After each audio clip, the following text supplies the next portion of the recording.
Well, yeah, I wanted to dive into the movie if you don't mind. I thought it was phenomenal. It was um, a real conversation starter, disturbing, but also very relevant, poignant.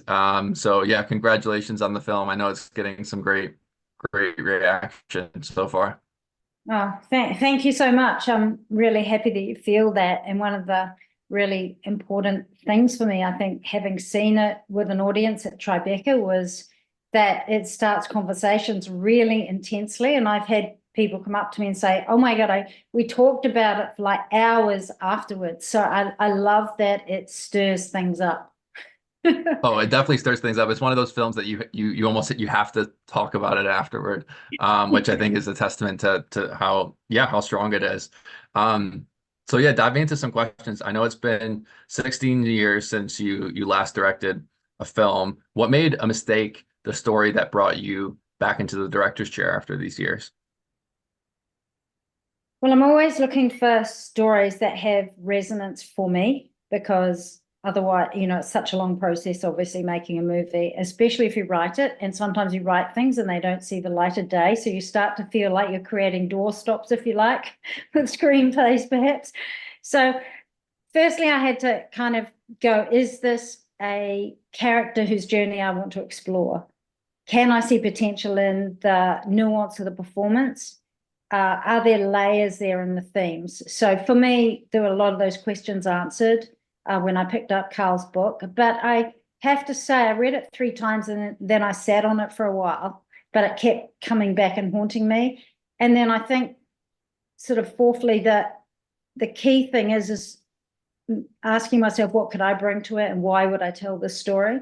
And for me, there always has to be something personal that you want to get into to kind of attach your time and energy into a sort of a deep dive like this is. So I think probably, uh, yeah, I think it was just, having experienced medical misadventure with my partner and um, being inside the hospital system for a long time. And I just observed a lot, not just about my own experience, but other people's experiences. You spend a lot of time in waiting rooms. So I really, I think, although specifically the plot is from the novel, I had to ask myself, well, what would the focus be for me? So I found an in for myself in terms of personalizing the themes of the film and the characters' journeys and things like that. Yeah, tapping into the personal experience, I'm sure kind of heightens the movie, but it also feels like the the source material kind of chose you as much as you chose it. I wanted to talk about the lead character. So at the heart of this film is someone a woman who is strong, extremely intelligent, very successful in her field, but then also vulnerable and flawed, and she feels very real and authentic and lived in.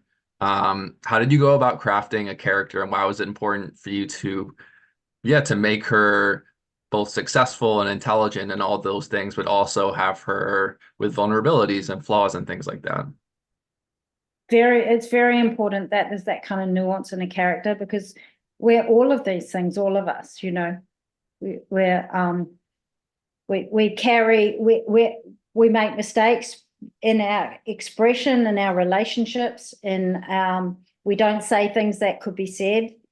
Sometimes we say them the wrong way. So I love that a lot of the journey for this character is about learning how to be with other people as well. Like there's a really positive sense of kind of how do we restore a situation where we could have done better. So it's like a looking inside. The character has to look inside herself, and it's also not like cheesy. It's like she's taken a step towards being present or sitting with someone else's pain and actually recognize, like, sometimes you don't have to have answers. It's kind of how you are, I think. And I was really interested in those kind of nuances in the character, and I felt a lot of that could be played visually.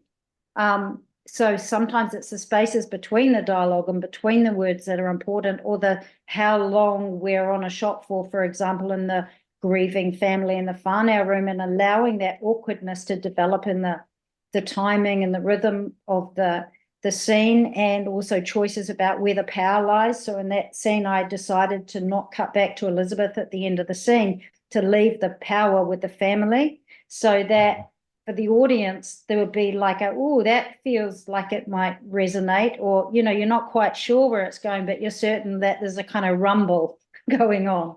There's a tension that's carried into the next sequence. And of course, I wanted the audience to be able to feel that, so that obviously what happens later doesn't kind of come out of the blue.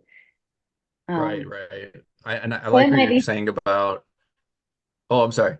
No, I was just going, hopefully Um, that sort of answers some of your question. no, no, no. It does most definitely, and it's interesting to see because yeah, that's something I noticed too, that the dialogue is obviously speaking for the character, but you're also doing a lot of that dialogue, so to speak, or conveying points and language through a camera, right? So lingering on a shot or pulling back at a certain point. So there's definitely that nuance there. Um, I'm curious. So the film is also your, and I believe, correct me if I'm wrong, your first producing credit. And Yeah. obviously you directed and wrote the film. Mm. I'm really interested in how you juggled those three roles as a filmmaker. Yeah, well, I mean, Matthew Metcalf was the lead producer, and really, I mean, I think I found the material, and then sort of, so when you go to the source and you're like, I want to do this, and you kind of help facilitate that kind of through the development process, and then carrying on to the vision right through to the end. So it's really important for me to have a voice at the table for, it was for this film, for me to be part of that kind of strategic kind of development of the film. And then also, yeah, it just starts right at the beginning going, I really want to tell the story, and then I want to see it through in a particular way to the end. And often as a director, especially if you haven't written it, and you're really a team player, and I think obviously filmmaking is collaborative, but there's, I wanted to have a voice in many parts of the sequence of events that comes to making a movie, and be strategically involved in some of those key decision-making elements. So that allowed me to do that. Yeah. Well, I'm glad you had that opportunity, because I think the end result of it is something that, yeah, is obviously sticking around with people. One thing that you're going back to the film specifically, one thing that your film incorporates, which I found interesting, was how it kind of humanizes doctors. That a lot of this comes out in the film in terms of like the emotional responsibilities that doctors have, and you portray doctors, unlike in many other medical dramas, as humans, right? Not these godlike, flawless, superhero-esque figures, but people who are flawed. I know you got into this a little bit earlier in regards to some of your drawing upon some of your personal experience, but why was it important for you to explore, I guess, the humanity of the medical world? Well, I mean, I was very lucky in that Carl, who wrote the book upon which the film was based, A Mistake, he's so well researched, and he's such a great writer. So, I mean, all kudos to him for writing such amazing characters. I'm really glad that you feel that they weren't sort of that they were human, and it's in it was very interesting to me, because we had the most amazing support from real scrubs nurse, ICU nurse, and surgical people around us. And Avinash Sharma, who was our surgical consultant, I was able to kind of talk with him about some of this, and it was quite confronting to realize that these mistakes happen often. And also in my research, I found out that it's becoming encouraged to talk about the humanization of these things, that doctors are fallible and mistakes can happen in surgery, so that these kind of things can be practiced, like the communication as a team, like how do we deal with this?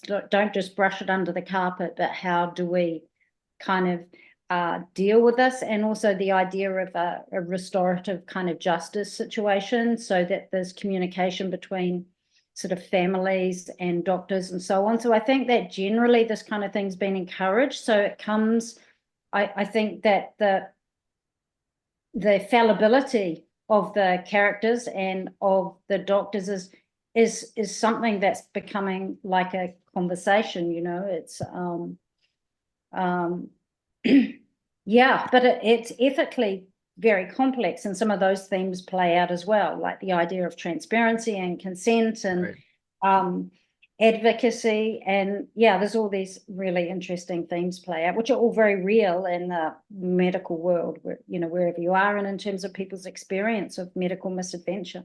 So yes, It's clear how thoughtful you and your team were, and yeah, incorporating that and making it consistent with um, developments in the medical world. And I think we talked earlier about the conversation. I think a lot of the conversations I had about the movie were related to that.